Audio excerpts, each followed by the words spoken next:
Welcome to School Talk. I'm Nadja Varney, your host. Can anyone be against school reform? Well, the question is, what do you mean by reform? Is it reform that comes from the business model in the marketplace, or reform that's developed by experienced educators? Well, today we'll be talking about the pros and cons about reform, competition, changes, and the new challenges. And I'm delighted to welcome to this conversation Dr. Lisa Battaglino, Dean of the College of Education and Allied Studies at Bridgewater State University. Welcome, Dr. Battaglino. Thank you so much. It is a pleasure to be with you. Well, you know, I have to say, Lisa, now that you have this new title, I remember you with the many years that you worked as a wonderful teacher and working abroad as a consultant and doing our show in the past on autism and other. Thank you so much for coming back. Well, it's my pleasure, and please do call me Lisa. Thank you. I was thinking about this whole idea of reform, and I read Diane Ravitch's book, The Death and Life of the Great American School System. As you probably know, she's a historian, and this is such a heralded book, probably the most important book of this time, this age. And she's made a 180-degree turn. She's no longer in favor of the market kind of model. And actually, I'll just give you one example. She said, because we talk about accountability, accountability makes no sense when it undermines the larger goals of education. So I'm going to ask you, these ideas that have come into education from the marketplace, they seem to have permeated all education policy. How do you see the place of the standards, the tests, and accountability? Some people think they're extreme. How do you see them? Well, you know, I think standards are critical in education. And she's saying that standards-based reforms undermine goals, or good goals in education. And I understand what she's saying. But when it works correctly, the goals are the standards. We want to have some kind of standard that all students aim to reach and all teachers promote in their students. So we really need to have standards, and I do think standards-based accountability is necessary. Now, if you recall, I come from a special ed background. Yes, yeah. And for many, many years, we in special ed were excluded from standards. And a lot of people today aren't happy that our students need to also take the MCAS and also have to have standards, and our teachers are accountable. And to some degree, it isn't fair for everyone to have the exact same type of standard or the exact same way that they have to prove the standard. But on the other hand, if we had no standards, we're in essence saying this group of children can't, we don't have high expectations for them. So I am very much in favor of accountability. I believe it has to be done correctly, and I believe if all we're looking for is if that's the only item that we're investigating, accountability, then we're missing out on some things. I believe it can be misinterpreted or we can be misguided in our attempts for accountability. But I believe that it is our job in education to have standards and to base accountability upon those standards. I do think it's important for all children. I can see that very clearly, because if you have nowhere to measure, nothing to measure, there's no, you don't know whether you're making progress or not. However, some people have objected to what they've done with schools. They have tested them often on one test, and then they identify the school as a failing school or a proficient school, adequate progress, or none. And I wonder about the achievement gap. This was supposed to help that, but I think research is showing it is not. So I'm wondering how you think that identifying schools like this based on a standardized test, often one, do you think that's helping these children in high poverty areas and the place where there's not great achievement? What do you think about that? Well, for one thing, I do think that it is absolutely wrong for any assessment of any type to be based on one standardized assessment. That wouldn't be an appropriate way to judge a student's progress in school. Would you want to take a high school senior and not look at his grades, not look at his recommendations from teachers, and only base all of your understanding of that student on his SAT scores? That would seem preposterous, wouldn't it? Or on the MCAS alone. Or any one single test, yeah. standardized test. I would never think that was an appropriate measure of anything, and certainly not for a school. I do think, though, what these kinds of tests tell us, and you mentioned inner city or urban schools, we know that these schools are not doing well on these kinds of exams. That is important information for us. It doesn't necessarily mean the teachers are doing a bad job. It also doesn't necessarily mean the school is doing a bad job. I've worked in, I work in a school in Brockton, the Huntington School. It is an amazing school, a fabulous school, fabulous principals, fabulous teachers. But the area that the children come from is a relatively poor community. So we would expect that those children are not going to do as well on MCAS, for instance, scores as other children. Now, that's okay, but we do want to look at those scores and make sure that progress is being made in that school. And that one test score consistently can tell us that some gains are being made. So that's important information for us to look at. It's not meaningful if that's the only thing we're looking at, though. That is a very critical point. We never want to base anything on one test. Point well taken. And this talk about one test leads me to say a couple of things. One, when they first introduced No Child Left Behind, and they said, you know what we'll do to improve the schools? We'll test everybody. Right. Now, I was teaching then. We had all kinds of tests, criterion reference tests, Basel tests, math, weekly tests in the classroom, standardized, metropolitans, all kinds of tests. So my point here is the tests are important, and I know MTA is developing with the Department of Ed. They have come up with some new accountability where they measure the students against students similar or like them, they say, their progress, rather than in this global way. So I'm wondering, what kinds of testing would you recommend in, kindergarten, which now, again, I'm worried that they're going to teach kindergarten is how to fill in bubbles instead of how to listen and talk. But in K through 12, what kinds of testing do you think should be used to evaluate? You mentioned progress, and how is it used to help the students and not just to cull them or categorize them or label them, Well, one of the popular techniques teachers are taught today is something called progress monitoring. And so what we do in that kind of testing is we look at a group of students. We could even do it with an individual student, but typically it's a class. And we want to give them an exam to see where they're starting in terms of learning a certain amount of information.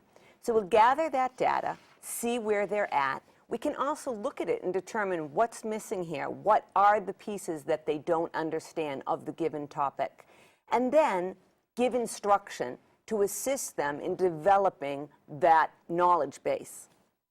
Then we look at the same kind of exam at the end of instruction. And we can really use that kind of testing, if you will, or assessment to determine what's appropriate in the curriculum, what are we not reaching, or what are we not addressing that needs to be addressed in order for them to master this material.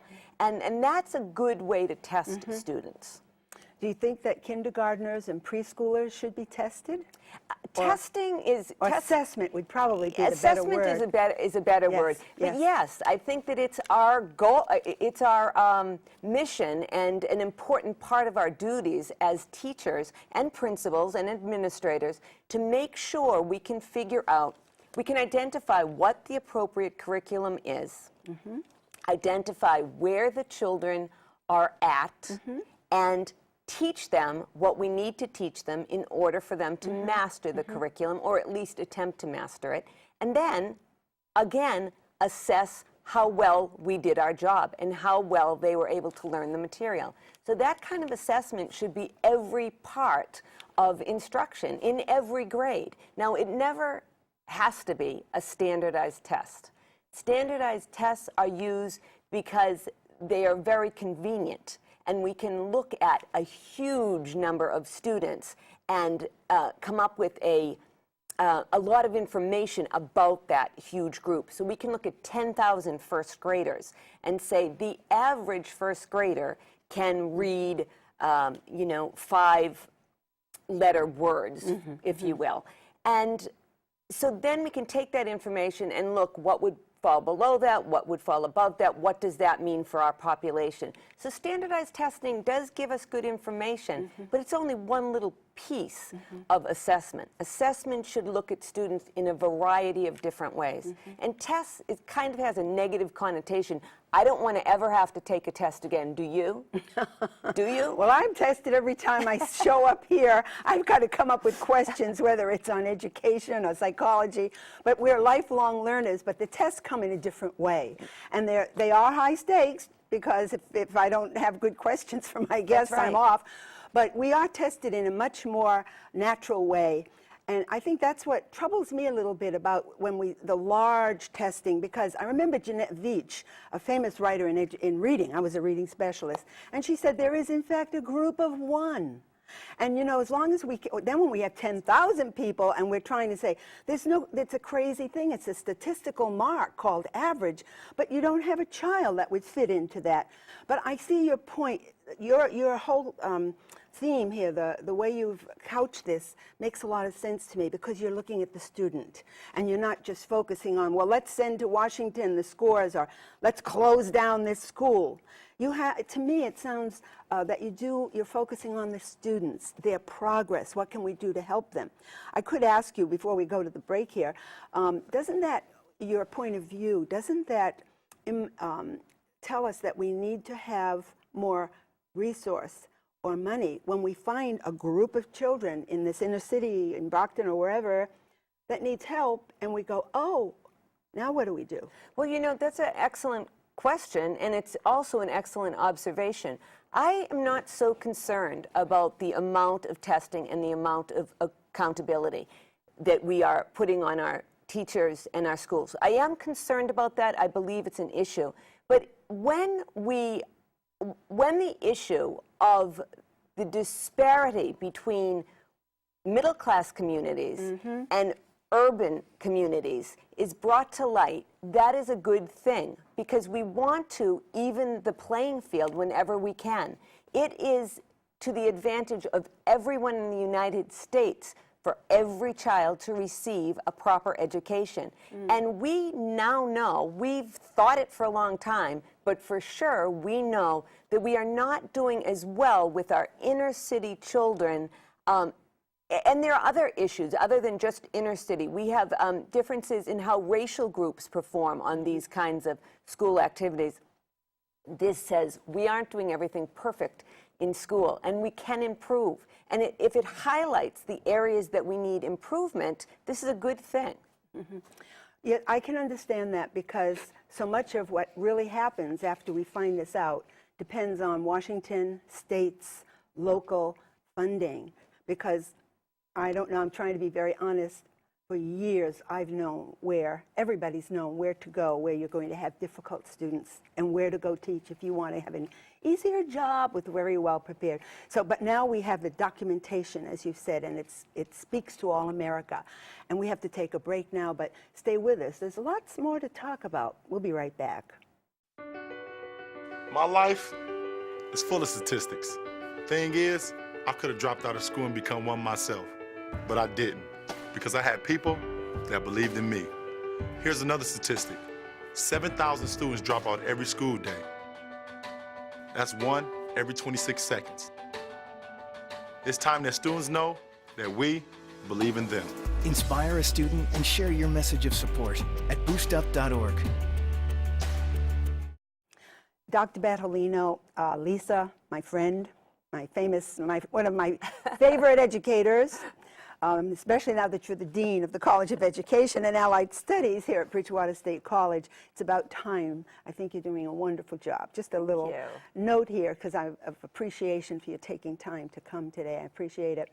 But before we go on to another topic, we were kind of bandying around off air about the funding, and you were trying to make a point about how the funding's distributed and how these tests are helping. What were you saying? One of the good things to come out of standards-based accountability is that it's become very clear. You can open up the newspaper at the end of MCAS season, and you can see how your town compares to other towns. But politicians can too, and the state will as well.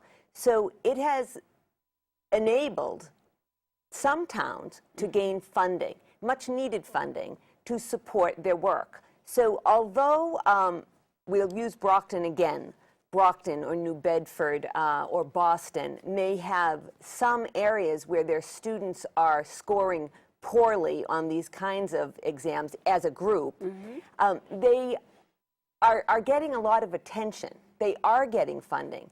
Some of these schools are called turnaround schools, in which a new principal goes in and is able to sort of clean house, really analyze the teachers, figure out who are the best teachers, keep them in place, and maybe replace or retrain some of the other teachers. So some really good things for these inner city schools and struggling schools can result. And actually I've seen lots of them, the results. I was in the Dearborn Middle School in Boston, and again, a traditionally sort of socioeconomically depressed area. And many of the children, as a matter of fact, I think over half of the children speak English as a second language. And yet the principal was dynamic. He knew every student's name. The teachers were doing amazing things. And so really some good things can come out of identifying schools that are struggling and putting things in place to assist them in reaching the goals or standards that we want all children to meet. Yeah, I see the point that you're making, and except for the point of going in and tossing out all the principals and teachers. But if it's necessary at times. And only if it's necessary. Yeah, because I'm moving now to talk about not only evaluating students, but now we evaluate teachers. And we talk about their accountability. And I know the Massachusetts Teachers Association, I mentioned earlier, is working with the Department of Education in Massachusetts, which is great, the Department of Ed with the unions. There's not a big controversy there.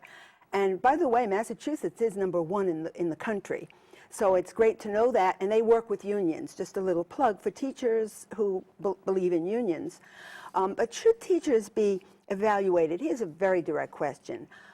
Only by the scores that their children make, their students make, on a standardized test. And some people think this. So basically, I'll ask that, and then maybe you could talk a little bit about how you see good teacher evaluation. Well, that's an excellent question, because one, and I'm a strong supporter of the union as well. As a matter of fact, I was a teacher for many, many years, and I was a member of the union, and I enjoyed the protections of the Mass Teachers Association, and when I became a professor of our college union. But I do not, again, believe it's ever appropriate to evaluate anyone on the basis of one test. It really, appropriate evaluation takes many different forms. I believe observations are important. I believe looking at a teacher or an individual over a length of time is important. Looking at a teacher's students, what population does she have? What do these, you know, for let's say we had a teacher of children with learning disabilities that was doing an amazing job. Well, children with learning disabilities traditionally do very poorly on standardized tests. And these could be very bright children, but they don't do well on standardized tests. It would be an injustice to evaluate that teacher on the basis of only her children's standardized test scores. It would be ridiculous. On the other hand, we do want to evaluate teachers, and we do want them to be accountable. That is all good in terms of elevating our profession.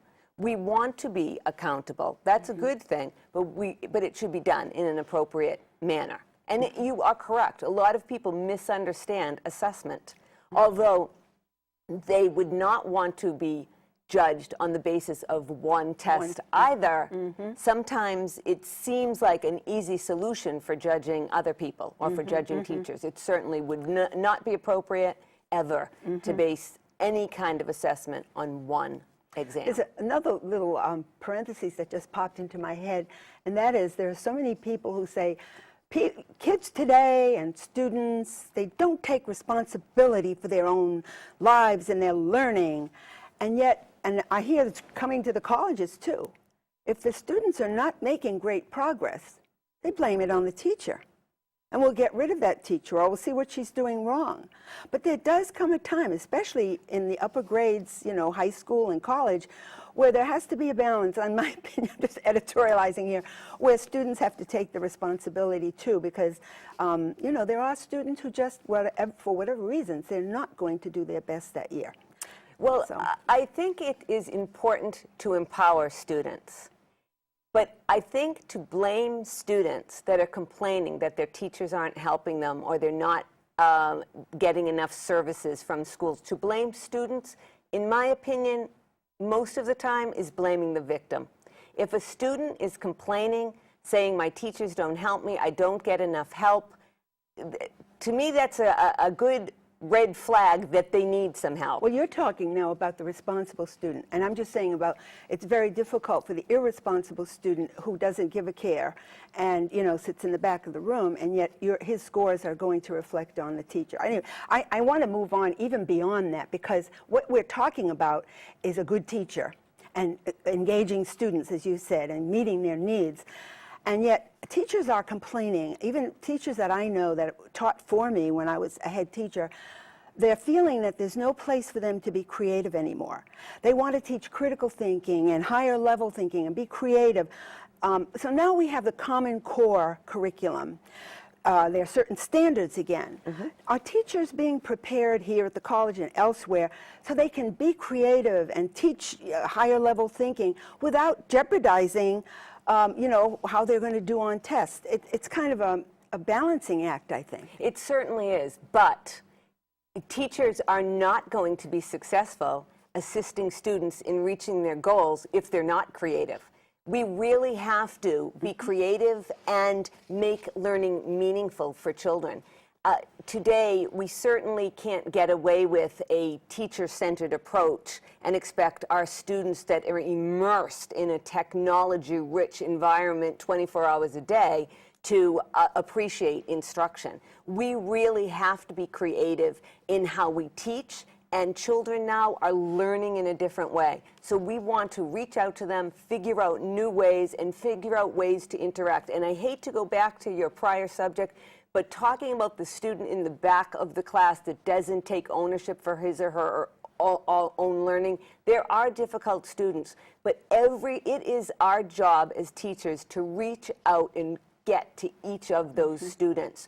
Students that aren't learning and aren't self-motivated are not students that we want to overlook. No, absolutely not. And I mean, I did remedial reading before they had special needs teachers, so we had the challenge. And definitely, someone said to me way back when I first started, I made my own games, and they said, you should go into business with Milton Bradley or something. Now we have technology. So that's my next question. We've moved from the past to now. We only have about 2 or 3 minutes left. But 2 questions. One, is the computer and the use of technology possibly causing a divide? We talked about those that have and those that have not.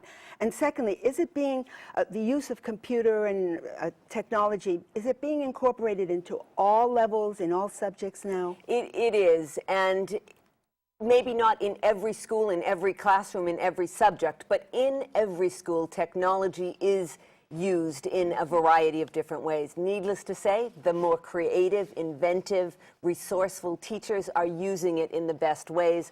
And there is some disparity in different schools. Some schools, every child has an iPad.